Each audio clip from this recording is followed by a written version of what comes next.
नमस्कार दोस्तों।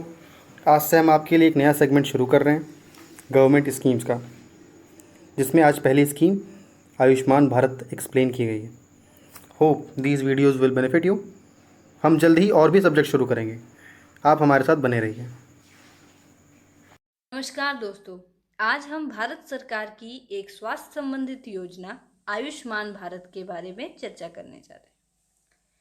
2017 के से पहले के गवर्नमेंट डेटा के अनुसार ये माना जाता है कि भारत में लगभग 63% लोग ऐसे हैं जो किसी भी स्वास्थ्य संबंधित सुरक्षा योजना में कवर्ड नहीं हैं।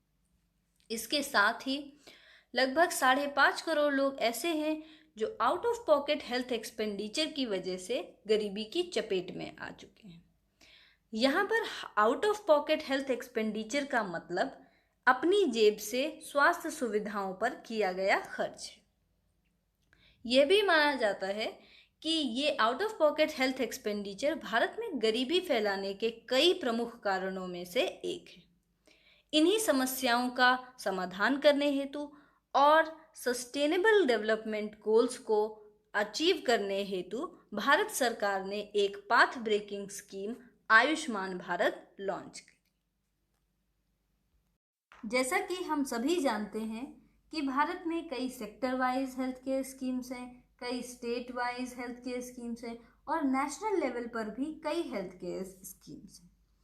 परंतु आयुष्मान भारत के थ्रू भारत सरकार ने अपनी उसी सेक्टोरल अप्रोच से अलग हटकर एक कॉम्प्रिहेंसिव, एक व्यापक अप्रोच को अपनाने का प्रयास किया है। इसीलिए इस एक स्कीम के अंतर्गत भारत सरकार ने प्राथमिक, द्वितीयक तथा तृतीयक तीनों स्तरों की स्वास्थ्य संबंधित सुविधाओं को कवर करने का निर्णय लिया है। यह आयुष्मान भारत अपने अंतर्गत 2 परियोजनाओं के तहत कार्य करेगा। पहली, हेल्थ एंड वेलनेस सेंटर्स। ये हेल्थ एंड वेलनेस सेंटर व्यापक रूप से प्राथमिक स्तर पर कार्य करेंगे। दूसरी, प्रधानमंत्री जन आरोग्य योजना। ये योजना जो अगले स्तर पर स्वास्थ्य संबंधी सुरक्षा प्रदान करेगी। भारत योजना की पहली कड़ी यानी कि हेल्थ एंड वेलनेस सेंटर्स के बारे में पूर्ण रूप से जानने से पहले आइए जानते हैं कि 2018 से पहले यानी कि आयुष्मान भारत योजना के लॉन्च होने से पहले भारत में प्राथमिक स्तर पर स्वास्थ्य सुविधाओं का आयोजन कैसा था। इस डायग्राम के थ्रू हम क्लियरली देख सकते हैं कि प्राथमिक स्तर 3 स्तरों में विभाजित था, जहां पर पहले हाउस होल्ड एंड कम्युनिटी स्तर आता था। यहाँ पर बुनियादी स्तर पर निवारक, प्रोत्साहक एवं रोग निवारक सुविधाएं प्रदान करी जाती थी। यहीं पर दूसरे लेवल पे हम देखते हैं हेल्थ एंड वेलनेस सेंटर्स आते थे। ये हेल्थ एंड वेलनेस सेंटर अभी आयुष्मान भारत के हेल्थ एंड वेलनेस सेंटर से कहीं हद तक भिन्न है। तीसरा यानी कि फर्स्ट रेफरल लेवल, जिसे हम सामान्य स्वास्थ्य परामर्श केंद्र के नाम से भी जानते हैं, वहाँ पर विशेषज्ञ परामर्श तथा प्राथमिक स्तर पर अस्पताल में भर्ती कराई जाने जैसी सुविधाएं प्रदान की जाती थी। फरवरी 2018 में भारत सरकार ने इन्हीं प्राथमिक स्वास्थ्य सेंटरों को परिवर्तित करके 1.5 lakh health and wellness centres बनाने का आदेश दिया था। ये हेल्थ एंड वेलनेस सेंटर व्यापक रूप से प्राथमिक स्तर पर लोगों को निकटतम स्वास्थ्य संबंधी सुविधाएं प्रदान करेंगे। इसके अलावा ये लोगों में स्वास्थ्य संबंधी जानकारी फैलाने तथा उन्हें जागरूक बनाने का भी कार्य करेंगे। ये मातृ तथा शिशु स्वास्थ्य सुविधाएं, गैर संचारी रोगों के उपचार भी करेंगे। उपचार हेतु ये मुफ्त में आवश्यक दवाओं के साथ साथ डायग्नोस्टिक सर्विसेज भी प्रदान कराएंगे। इस डायग्राम के थ्रू हम देख सकते हैं कि यही परिवर्तित हेल्थ और वेलनेस सेंटर्स किस प्रकार से अपनी सुविधाएं व्यापक रूप से प्राथमिक स्तर पर प्रदान करते हैं। इनके द्वारा प्रदान की जाने वाली सुविधाएं पहले की तुलना में काफ़ी हद तक बढ़ गई हैं।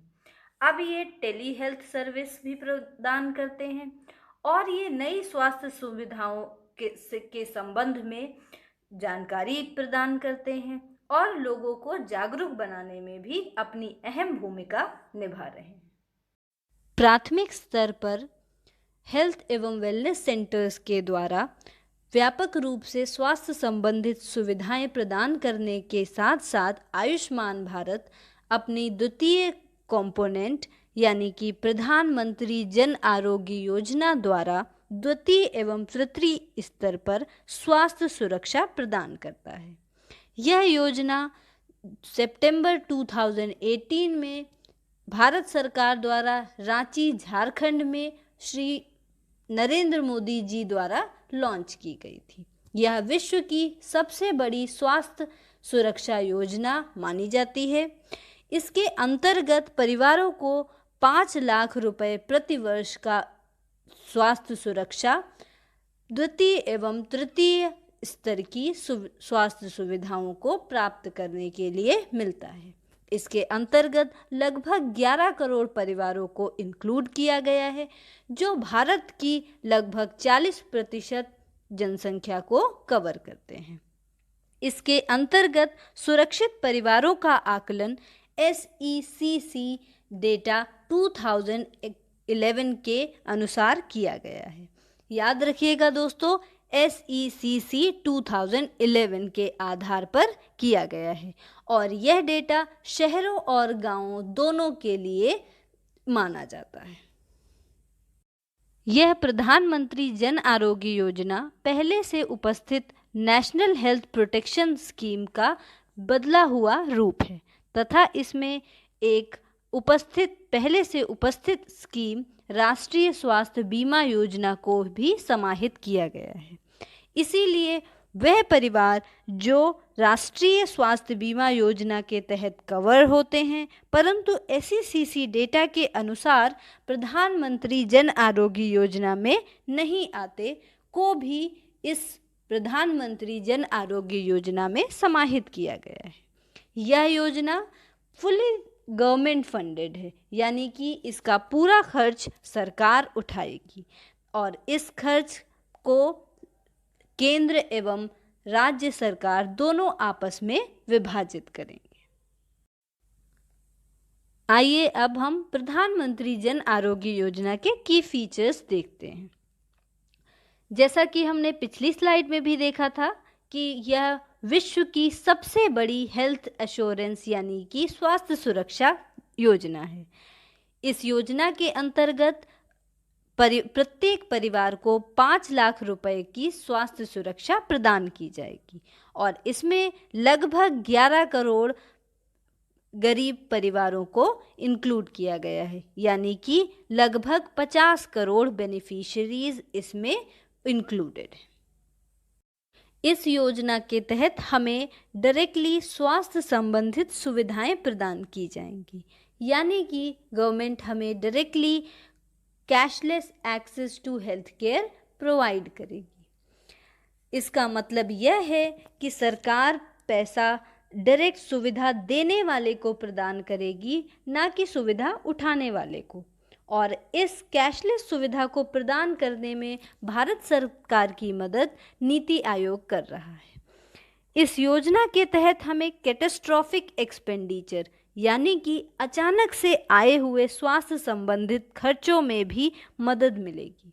यह माना जाता है कि इन कैटास्ट्रॉफिक एक्सपेंडिचर्स की वजह से प्रतिवर्ष लगभग 6 करोड़ भारतीय गरीबी की चपेट में आते हैं। इस स्कीम के तहत हमें अस्पताल में भर्ती होने से पहले एवं अस्पताल में भर्ती होने के बाद के कुछ खर्चों में भी सहायता प्रदान की जाएगी। इस योजना के तहत सम्मिलित परिवारों के साइज तथा सम्मिलित लोगों के जेंडर या उनकी उम्र के आधार पर कोई रेस्ट्रिक्शंस नहीं लगाए गए। इसके साथ ही ये योजना न केवल सम्मिलित होने के बाद होने वाली बीमारियों को कवर करती है, बल्कि पहले से उपस्थित बीमारियों को भी कवर करती है। इस योजना का सबसे महत्वपूर्ण फीचर इसकी पोर्टेबिलिटी है।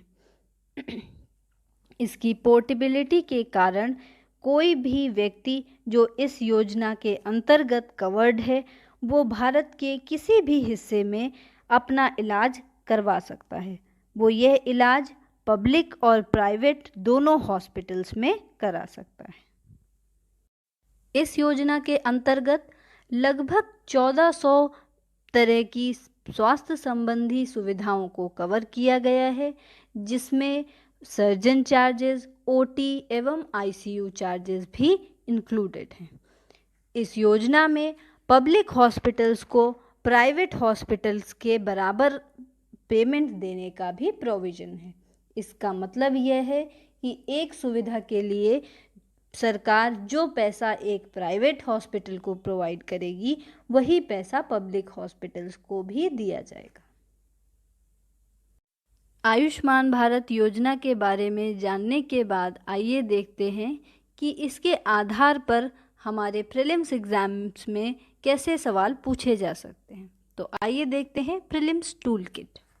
हमारा पहला सवाल है, आयुष्मान भारत योजना अपने अंदर कौन सी राष्ट्रीय योजना को सब्ज्यूम करती है?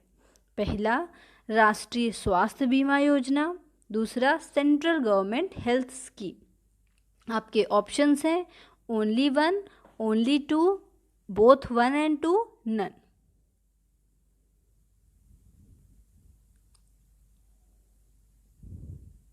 हमारी पिछली स्लाइड्स में हमने देखा था कि आयुष्मान भारत योजना में राष्ट्रीय स्वास्थ्य बीमा योजना सब्ज्यूम्ड है, तो हमारा option number A correct answer होगा। आइए अगले सवाल की तरफ बढ़ते हैं।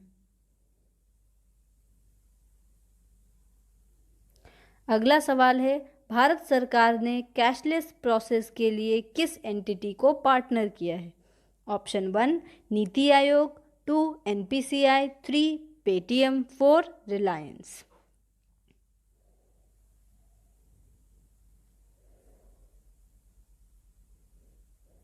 हम सभी ने इसी स्लाइड में पढ़ा था कि कैशलेस प्रोसेस के लिए गवर्नमेंट ऑफ इंडिया ने नीति आयोग को पार्टनर किया है, तो option A is correct answer. बढ़ते हैं हमारे दूसरे सवाल की तरफ। दूसरा सवाल है, आयुष्मान भारत प्रोग्राम के अंतर्गत भारत सरकार ने 2 initiatives, national health protection scheme और हेल्थ एवं वेलनेस सेंटर्स को लॉन्च किया है। इनका एम नव भारत बनाने का किस ईयर में है? 2020, 2022, 2025 या 2030?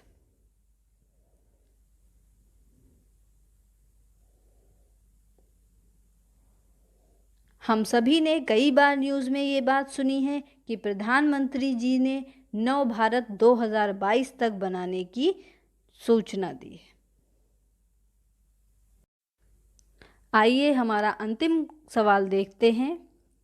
अंतिम सवाल है, क्या आयुष्मान भारत योजना के अंतर्गत फैमिली साइज पर कोई लिमिट लगाई गई है?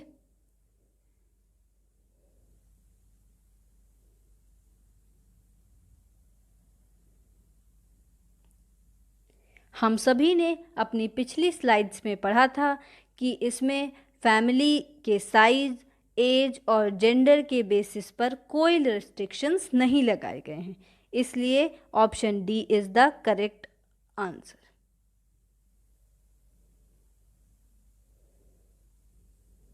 बढ़ते हैं हमारी अगले क्वेश्चन की तरफ, जो है भारत की सबसे बड़ी नेशनल हेल्थ प्रोटेक्शन स्कीम को अब किस नाम के अंतर्गत लॉन्च किया गया है?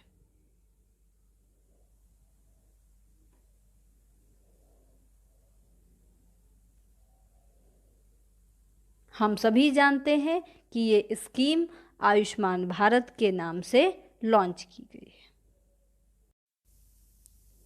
अभी तक हमने आयुष्मान भारत योजना के आधार पर प्रीलिम्स में पूछे जाने वाले सवालों को डिस्कस किया। आइए देखते हैं कि इस योजना के आधार पर हमसे मेंस में कैसा सवाल पूछा जा सकता है। तो ये एक सवाल आपके लिए, जिसे आपको 200 शब्दों में लिखना है। The major features of Ayushman Bharat and its impact it is likely to have on the health scenario in India.